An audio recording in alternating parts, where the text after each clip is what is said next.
नमो बुद्धाय दोस्तों। क्या आपने कभी सोचा है कि आज हम भंगी या वाल्मीकि समुदाय के रूप में जिसे जानते हैं उसका वास्तविक इतिहास क्या है?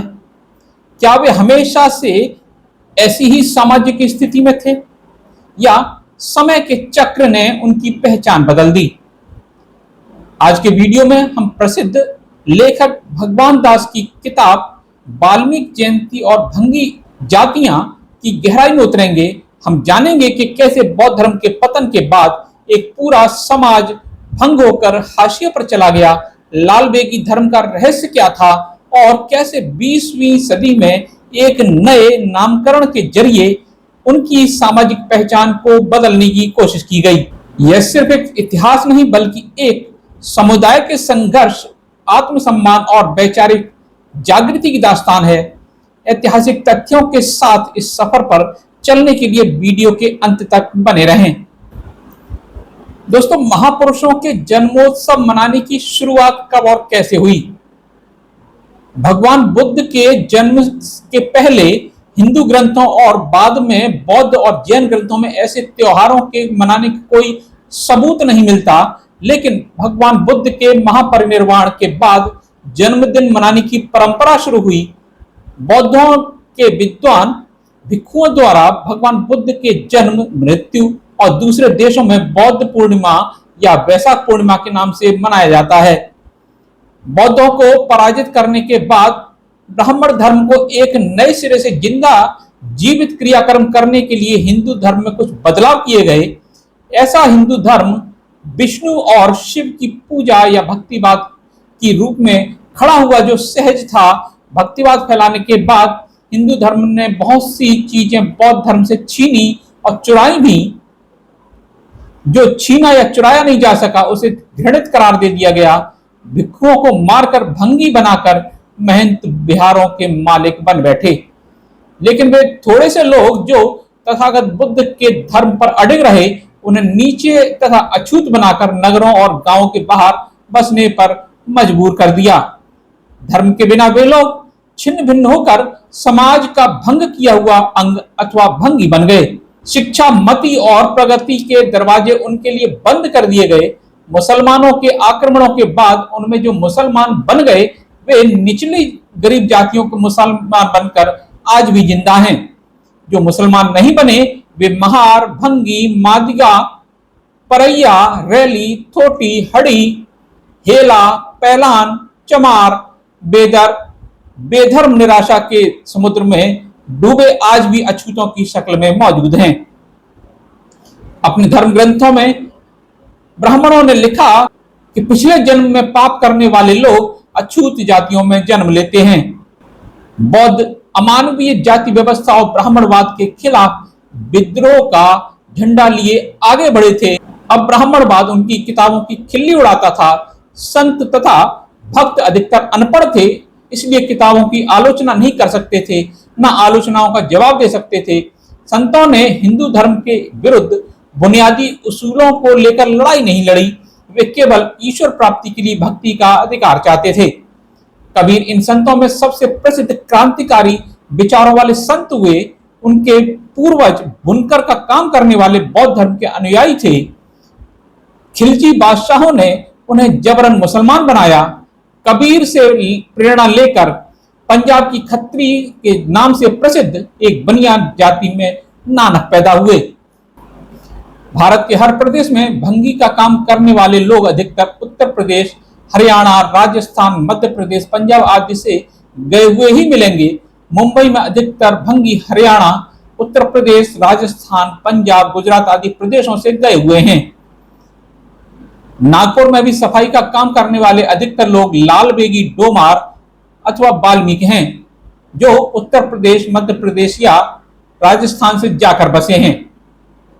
सारांश यह है कि भारत के अधिकतर भागों में जिस तरह अधिकतर ब्राह्मण उत्तर प्रदेश, राजस्थान, पंजाब आदि प्रदेशों से गए थे, उसी प्रकार अधिकतर भंगी पंजाब, उत्तर प्रदेश और साथ लगते हिंदी भाषी प्रदेशों से दूसरे प्रदेशों में गए। जिस तरह से उत्तर प्रदेश से गए ब्राह्मण और कायस्थ करीब करीब सारे भारत में मिलते हैं, इसी प्रकार उत्तरी भारत विशेषकर पंजाब और उत्तर प्रदेश के भंगी लगभग सारे भारत में मिलते हैं। हम बात करेंगे भंगी देश के अलग अलग भागों में गए ही क्यों। पहला कारण यह रहा होगा कि जनसंख्या बढ़ने के साथ साथ गांव या छोटे कस्बों में रोजगार के अवसर कम होते चले गए। भंगी नौकरी पर निर्भर था, वह 10 घरों की गंदगी उठाता था तो उसे 10-20 घरों से 20 या 10 आने महीना उजरत मिलती थी। हर घर एक एक आध रोटी रोजाना और शादी ब्याह में जूठन पर भी उसका अधिकार था। फसल पर कुछ अनाज, फटे पुराने कपड़े उसका वेतन था। अगर उसके यजमान स्वयं शहर चले जाएं तो उसके परिवार का गुजारा होना मुश्किल हो जाता था। नौजवान अपने ठिकाने किसी के हवाले करके स्वयं शहर या छावनी में जहां कोई रिश्तेदार या दोस्त मौजूद था वहां चले जाते थे। अधिकतर आना जाना फौज में नौकरी के कारण हुआ। अंग्रेजी फौजों में पाखाने साफ करने और सफाई आदि के काम के लिए भंगी भर्ती किए जाते थे। कर्नल ब्राउन ने मेहतरों की एक फौज कानपुर में खड़ी कर दी थी और गदर के बाद बागियों को सजा देने का काम मेहतरों की फौज को सौंपा था। ईस्ट इंडिया कंपनी की फौजों में सबसे पहले मद्रास में परैया, मादिगा आदि अछूत जातियां ही भर्ती होती थी। बंगाल भी क्लाइव और हेरिट्ज की फौजों के कैरबता, चांडाल, नमोशूद्रा, धूसिया, धानुक, लाल बेगी, मेहतर आदि निचली जातियों के लोग भर्ती होते थे। अंग्रेजों का साम्राज्य स्थापित करने वाली यही जातियां थीं। मुसलमान तथा राजपूत बाद में आए। अंग्रेजों के घरों में काम करने वाले बटलर, बैरे, खानसामा, मेहतर, आयाएं आदि इन्हीं जातियों की हुआ करती थी। अंग्रेजी फौजों के गोरे सिपाहियों के लिए बाबरची, बैरे, खानसामा, बटलर, स्टुअर्ट आदि भी अछूत ही लिए जाते थे, क्योंकि भंगी सुअर और गौमांस दोनों खाता है। दोनों को छूने या खाने में उसके धर्म में कोई मनाही नहीं थी। भंगी इस वर्ग में महत्वपूर्ण नौकर समझा जाता था। भंगी अंग्रेजी फौजों के लिए भी भर्ती किया जाता था और भारत की पलटनों के लिए भी। इसके अलावा फौजी छावनियों में कैंटोनमेंट तथा स्टेशन ऑफ के अधीन भी बहुत बड़ी संख्या में भंगी भर्ती किए जाते थे, जिनमें अधिकतर वे लोग होते थे जिनके रिश्तेदार फौज में भर्ती होकर अंग्रेजी या हिंदुस्तानी पलटनों में सफाई का काम कर रहे थे। पलटन अंग्रेजी शब्द का बिगड़ा हुआ रूप है। मद्रास में हिंदी भाषी उत्तर भारतीय भंगी मौजूद हैं। बेंगलोर में इनकी संख्या काफी है। औरंगाबाद, सिकंदराबाद, पुणे, मुंबई में हरियाणा और उत्तर प्रदेश से गए हुए लोग ही मिलेंगे। कलकत्ता में उत्तर प्रदेश के हेला और बिहार के हाड़ी मिलेंगे जो भंगी का काम करते हैं। पंजाबी वाल्मीकि और लालबेगी भी भंगी का काम करने के लिए हर सूबे में मौजूद हैं। यही नहीं, पाकिस्तान में भी मुल्तान, कराची, लाहौर, रावलपिंडी, लायलपुर, पेशावर, बन्न, कोहाट, कोयटा, एबटाबाद आदि शहरों में भी यहाँ से गए हुए लोग आबाद हैं जो फौज में भर्ती होकर गए थे और वहीं बस गए। आज भी कराची में स्वामी कलियोगानंद इन्हीं जातियों के लीडर बने हुए हैं। फौज के बाद दूसरा नंबर रेलवे का आता है, जिसमें भंगी का काम करने वाले काफी संख्या में कर्मचारी हैं। उनमें भी काफी संख्या में लोग इन्हीं हिंदी प्रांतों से गए हुए हैं। अब बात करेंगे उत्तरी भारत के भंगी जातियों का धर्म क्या था। 1881 में अंग्रेज अफसर इटसन ने तो खटीक जाति को भी गंदगी उठाने वाली, स्कैवेंजर कास्ट या गंदगी साफ करने वाली जाति में शुमार किया था। शायद उस जमाने में भंगियों में से कुछ लोगों ने केवल सुअर पालने का ही काम अपना लिया था, जो धीरे धीरे एक अलग जाति बन गए। उत्तर प्रदेश में ये भंगी जातियां हिंदू भी हैं और मुसलमान भी। मुसलमान भंगी शेखा और हलालखोर कहे जाते हैं। ये पाकिस्तान की मुसल्ली या कुटाना जाति की तरह अपने जजमानों के धर्म यानी इस्लाम का पालन करते हैं। शेखा के अलावा डोम, डोमर, भुईमाल, दीमापुरी रावत, गाजीपुरी रावत, धानुक, लालबेगी, वाल्मीकि, बंसफोड़, हेला आदि जातियां भंगी का काम करती हैं। भंगियों में अधिकतर संख्या उन लोगों की थी जो पंजाब में चूड़ा तथा प्रदेश में बाकी भागों में लालबेगी कहलाते थे। पंजाबी चूड़ा समुदाय लालबेगी धर्म का पैरोकार था और इसी तरह उसका वह भाई जो उत्तर प्रदेश, हरियाणा आदि प्रदेशों में सफाई का काम करता था, वह चूड़ा, हलालखोर, मेहतर, खाकरू आदि कहलाता था। जिस धर्म का पालन वह करता था वह लालबेगी धर्म ही था। पंजाब के चूड़ा और उनके लालबेगी धर्म क्या था? पंजाब की चूड़ा जाति धार्मिक तौर पर एक स्वतंत्र धर्म का पालन करती थी। वे न तो हिंदू कहे जा सकते थे न मुसलमान। प्रसिद्ध अंग्रेज विद्वान कुर्क तथा टेम्पल के अनुसार चूड़ों का धर्म भारत के किसी भी धर्म के मुकाबले ईसाई धर्म के अधिक निकट है। वे पैगंबर से उसी प्रकार फरियाद करते हैं जैसा ईसाई धर्म के अनुयायी अपने गॉड से कहकर फरियाद करते हैं, ए हमारे पिता, तू जो आसमान पर है, तेरा नाम पाक माना जाए, और हम यह मांगते हैं कि अपने मुंजी खुदाबंद यीशु मसीह के वसीले में हमें भी शरण दे। भंगी का पैगंबर बाला शाह नूरी लालबेग था, जिसे वे वाल्मीकि भी कहते थे। वे वाल्मीकि से फरियाद करते थे, साड़ी कूक तेरे आगे, तेरी कूक दूर दरगाहे।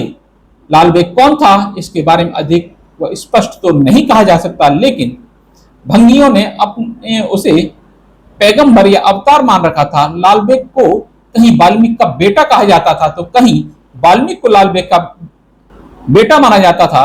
वाल्मीकि को वाल्मीकि, बालाशाह नूरी, बाल्मीक, बालनेक, बाल, बाबीरिक आदि के नाम से याद किया करते थे।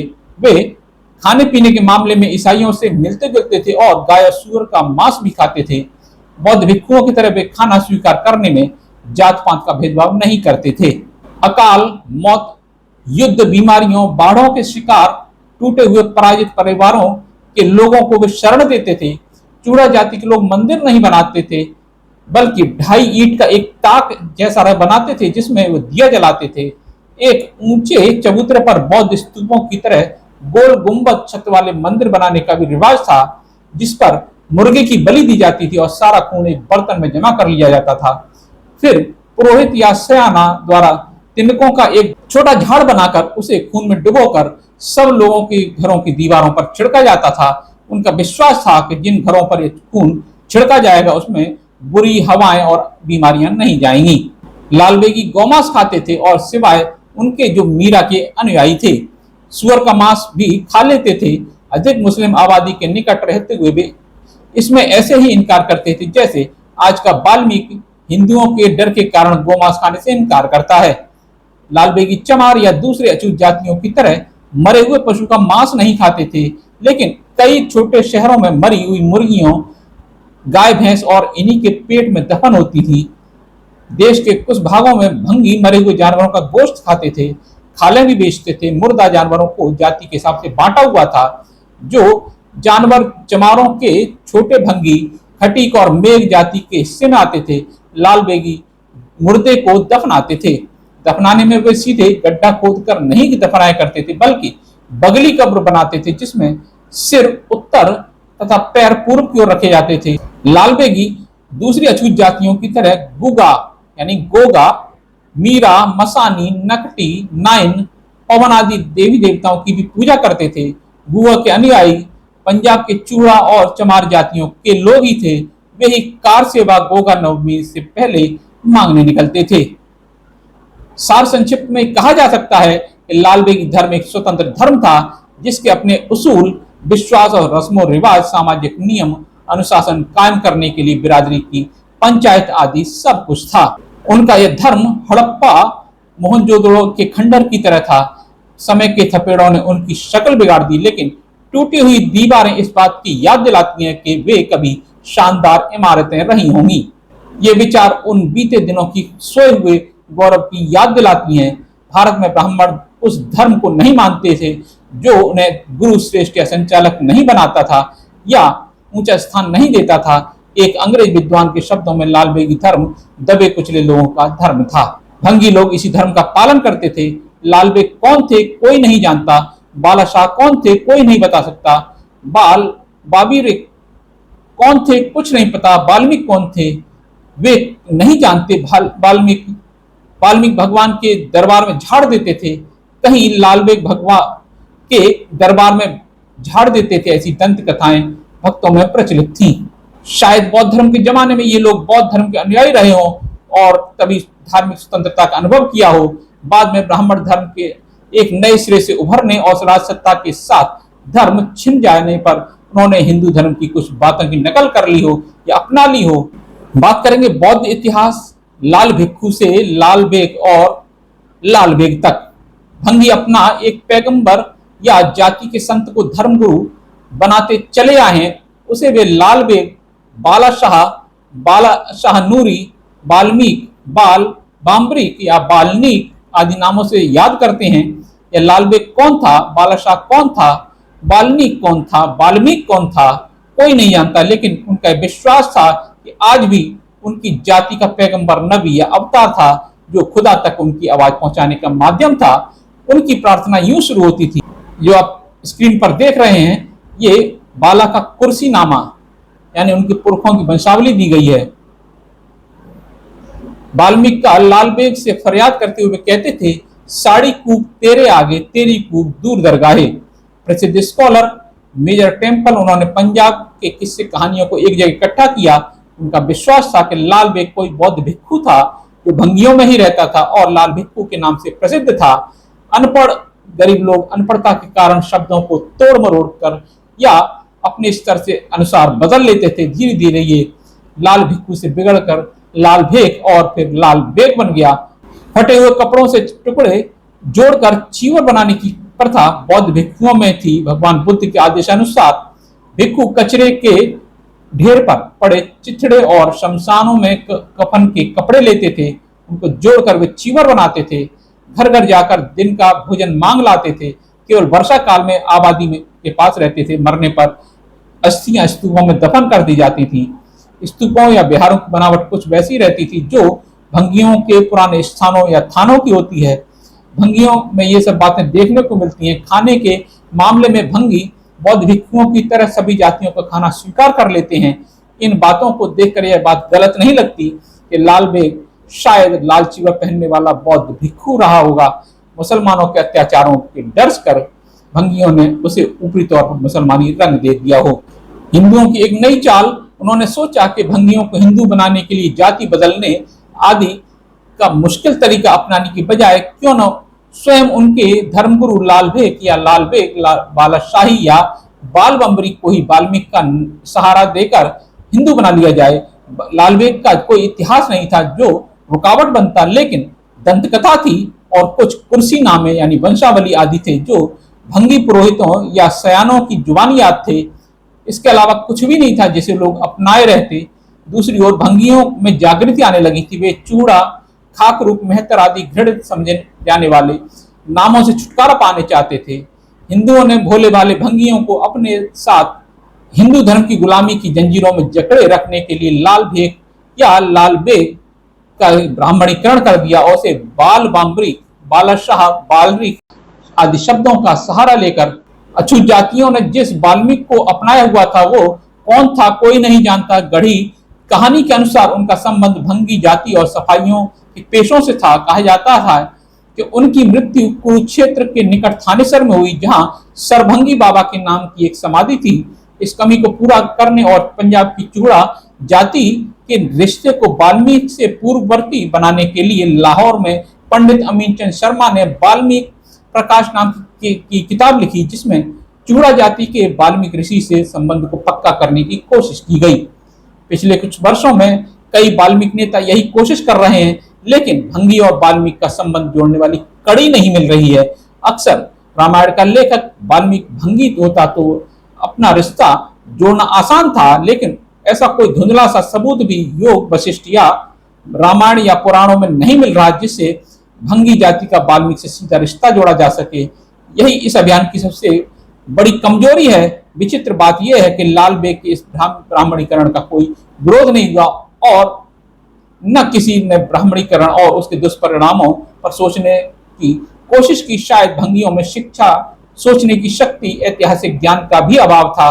उन्होंने झट से नया नाम लिया और इस बात का बड़े जोर शोर से प्रचार भी शुरू कर दिया कि वे बाल्मीक हैं, उन्हें चूड़ा या भंगी न कहा जाए। हिंदू नेताओं तथा संस्थाओं की ओर से प्रचार किया गया कि भविष्य की जनगणना हलालखोर, लालबेगी आदि न लिखवाकर केवल बाल्मीक लिखवाएं और धर्म हिंदू लिखवाएं। पंजाब की चूड़ा जाति के लोग सवर्णों द्वारा घृणित समझे जाने वाले नाम से छुटकारा पाना चाहते थे। उन्होंने बिना कुछ सोचे समझे अपना नाम अपना लिया। उनका उद्देश्य था कि एक तो ऐसे नामों से छुटकारा मिल जाए जिससे हीनता के भाव मन में पैदा होते और दूसरे चूड़ा इस प्रकार की गाली समझी जाती थी। इस प्रकार चमार अपने नाम से घृणा करते थे। उन्होंने ज्यों ज्यों जागृति आने लगी, उन्होंने अपनी जाति का नाम बदलकर आदम आधर्मी, मेघवाल, रामदासिया, रविदासी, जाटावादी रखा। भंगी ने पंजाब में अपना नाम वाल्मीकि रख लिया। उन्हें मान पाने और अपमान से बचने के लिए पुराने नाम से छुटकारा पाना जरूरी लगता था, इसलिए यह नाम बहुत फुर्ती से बदल लिया। बात करेंगे बहादुर भंगी कौम का गौरवशाली इतिहास क्या है। अगर भंगी सफाई का काम छोड़ दे तो ब्राह्मण की महानता खतरे में पड़ जाएगी।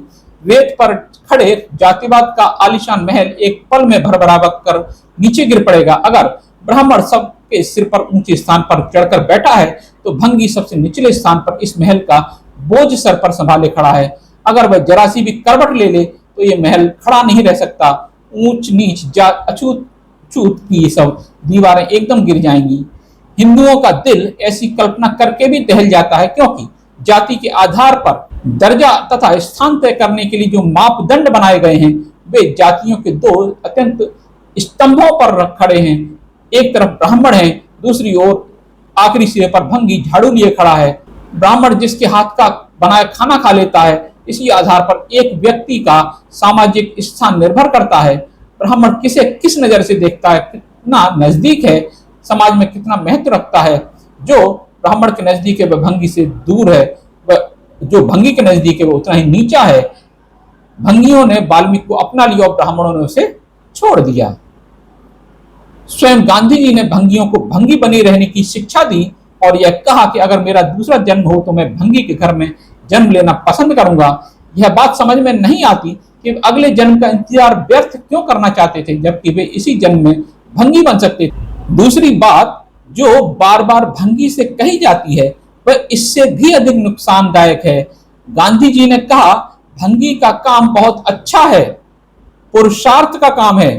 भोले भंगियों ने इस जहर को अमृत समझकर पी लिया और आज इन पुरुषार्थ करने वालों को नीच, कमीने, गंदे और सबसे ज्यादा घृणित समझा जाता है और शोषण किया जाता है।